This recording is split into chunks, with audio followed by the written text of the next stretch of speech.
ಈಗ ನಾನು ಇಲ್ಲಿಂದ ದಾವಣಗೆರೆಗೆ ಹೋಗ್ತಾ ಇದ್ದೀನಿ, ದಾವಣಗೆರೆಗೆ ಹೋಗ್ತಾ ಇದ್ದೀನಿ ಪ್ರಚಾರಕ್ಕೋಸ್ಕರ. ಕ್ಯಾಲಿಕೇಟಿಂದ ಬಂದಿದ್ದೀನಿ, ದಾವಣಗೆರೆ ಪ್ರಚಾರಕ್ಕೋಸ್ಕರ ಹೋಗ್ತಾ ಇದ್ದೀನಿ. ಮಾಧ್ಯಮದವ್ರಿಗೆ ಅಲ್ಲೇ ಕರೆದಿದ್ದೀನಿ 1:30 ಗಂಟೆಗೆ ದಾವಣಗೆರೆಯಲ್ಲಿ. ಡೀಟೇಲ್ ಆಗಿ ದಾವಣಗೆರೆಯಲ್ಲಿ ಮಾತಾಡ್ತೀನಿ. ಇಲ್ಲ ಬರೀ ಇದು ಮೊದಲೇ ಬಾರಿ ನೋಡ್ತಾ ಇದ್ದೀರಾ? ಇಲ್ಲ, ಇದು ಮೊದಲೇ ಬಾರಿ ನೋಡ್ತಾ ಇದ್ದೀರಾ? ಯಾವಾಗ ಬಂದ್ರು ಹಿಂಗೆ ತಾನೆ ನಂದು. ಇಲ್ಲ, ನಾನು ಎಷ್ಟು ಸತಿ ಹುಬ್ಳಿಗೆ ಬಂದಿದ್ದೀನಿ, ತಾವು ಮೊದಲೇ ಬಾರಿ ನೋಡ್ತಾ ಇದ್ದೀರಾ? ಯಾವಾಗ ಬಂದರೂ ನನ್ನ ಅಭಿಮಾನಿಗಳು ಬರುತ್ತೆ.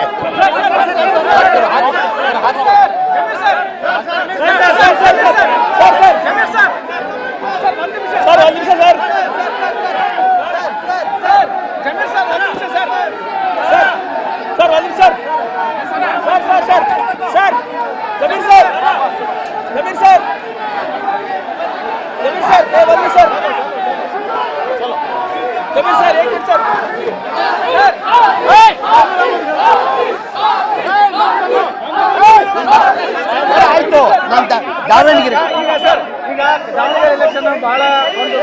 ದಾವಣಗೆರೆಯಲ್ಲಿ ಡೀಟೇಲ್ ಆಗಿ ಮಾತಾಡ್ತೀನಿ. 1:30 ಗಂಟೆಗೆ ಪ್ರೆಸ್ ಮೀಟ್ ಕರೆದಿದ್ದೀನಿ. ಆ ಥರ ಇದ್ರೆ ಏನಿಗೆ ಬರ್ತಾ ಇದ್ದೆ? ನಾನು ಡೀಟೇಲ್ ಆಗಿ ಮಾತಾಡ್ತೀನಿ ಅಲ್ಲಿ ದಾವಣಗೆರೆ.